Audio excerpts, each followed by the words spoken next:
ओम साई राम।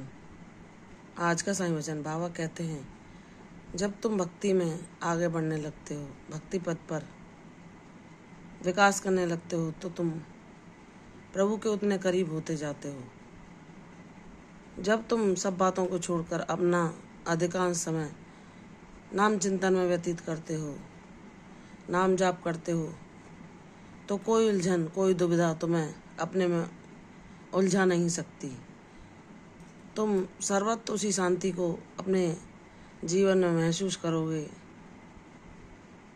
जो परम ब्रह्म की ऊर्जा है, जिसके अलावा और कोई सच्चा सुख है ही नहीं।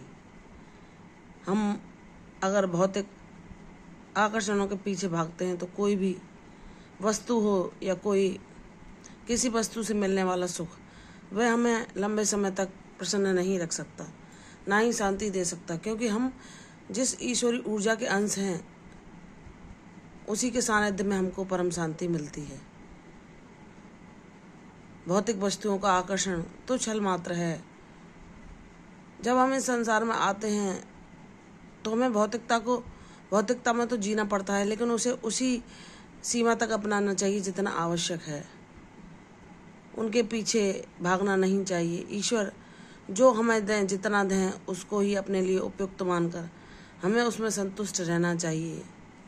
यही सभी सुखों की कुंजी है। जब हम ईश्वर की दी हुई परिस्थिति को अपने लिए श्रेष्ठ कर मानते हैं और ईश्वर से कोई शिकायत या नाराजगी ना करते हुए जब हम इतने ज्ञानी हो जाते हैं ईश्वर की ज्ञान के द्वारा, तो हम ये जान जाते कि हम अपने जीवन में जो सुख दुख पाते हैं वह हमारे ही कर्मों का लेखा जोखा है।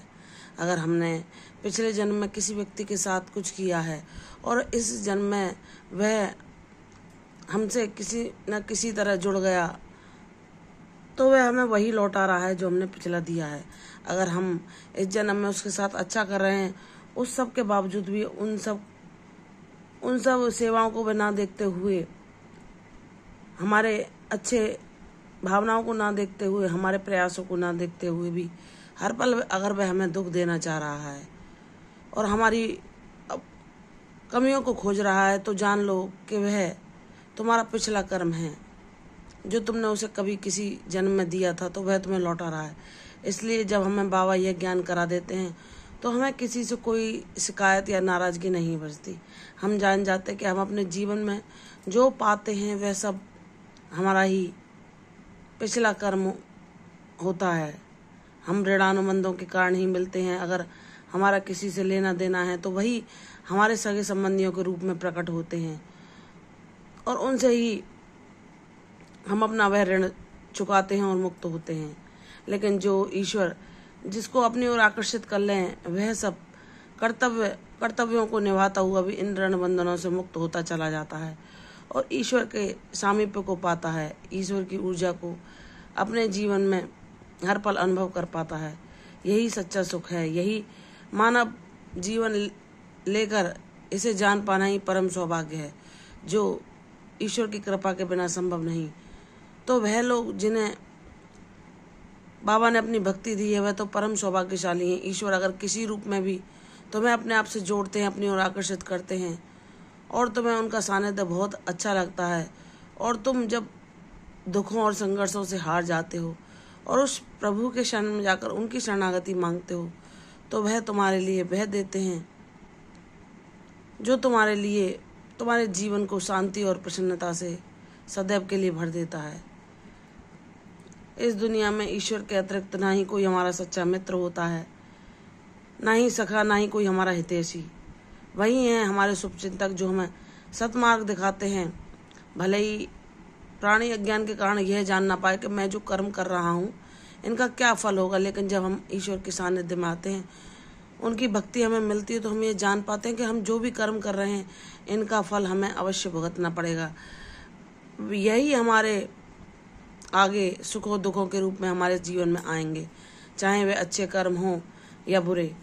तो जो व्यक्ति ईश्वर के द्वारा ज्ञान को पा लेता है वह अज्ञान में नहीं फंसता, वह सत्कर्मों के मार्ग को चुनता है, क्योंकि उसके जीवन में हमेशा शांति रहे और ईश्वर का सानिध्य से हमेशा मिलता रहे। वह यह जान जाता है कि जैसी फसल तुम बोओगे वैसी ही काटोगे, तो उसके मन में कोई भ्रम नहीं रहता, वह अपने कर्मों के प्रति भी सचेत हो जाता है। और यह बाबा हमें सिखाते हैं। बाबा कहते हैं कि मेरे बच्चे, अगर कोई भ्रम के द्वारा या अज्ञान के द्वारा इन बातों को नकारना चाहे कि पिछला जन्म कर्म कुछ नहीं होता, तो यह उसकी मूर्खता है। क्योंकि जब तुमने इस जन्म में अगर कोई गलत कर्म नहीं किया और कुछ तुम्हारे प्रारब्धों के बस तुम्हें अगर दुख भोगने पड़ रहे हैं, तो ये क्या है? इसका कारण ईश्वर यही बताते हैं कि तुमने पिछला जो किया है, जो तुम भूल चुके हो, वही तुम्हारे सुखों दुखों के रूप में तुम्हारे जीवन में प्रकट हो रहा है।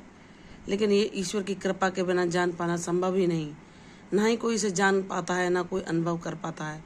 तो जो बाबा के बच्चे हैं, जिनको बाबा ने अपनी भक्ति दी है, अपनी कृपा दी, अपना आशीर्वाद दिया है, वह तो परम सौभाग्यशाली हैं, क्योंकि उनका इस संसार में आना और मानव जीवन लेना सफल हो जाता है।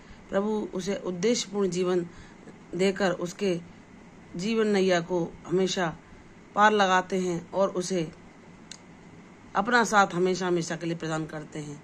तो बाबा कहते हैं, मेरे बच्चे, तुम्हारे ज्ञान का खजाना ऐसे ही दिन पर दिन बढ़ता रहेगा और तुम इस ज्ञान के द्वारा ऐसे लोग जो ज्ञान को पाना चाहते हैं उनको भी सुख पहुंचाओगे, आनंद की प्राप्ति कराओगे। यह मेरा आशीर्वाद है तुमको। बस तुम अपने प्रयासों को जारी रखो, एक ना एक दिन तुम वह पाओगे जिसकी तुमने कल्पना भी नहीं की। बाबा का चमत्कार तुम्हारे जीवन में शीघ्र होगा। प्रसन्न रहो, दीर्घायु भव, यशस्वी भव। कल फिर आऊंगी साईं वचन के साथ। तब तक के लिए ओम साईं राम।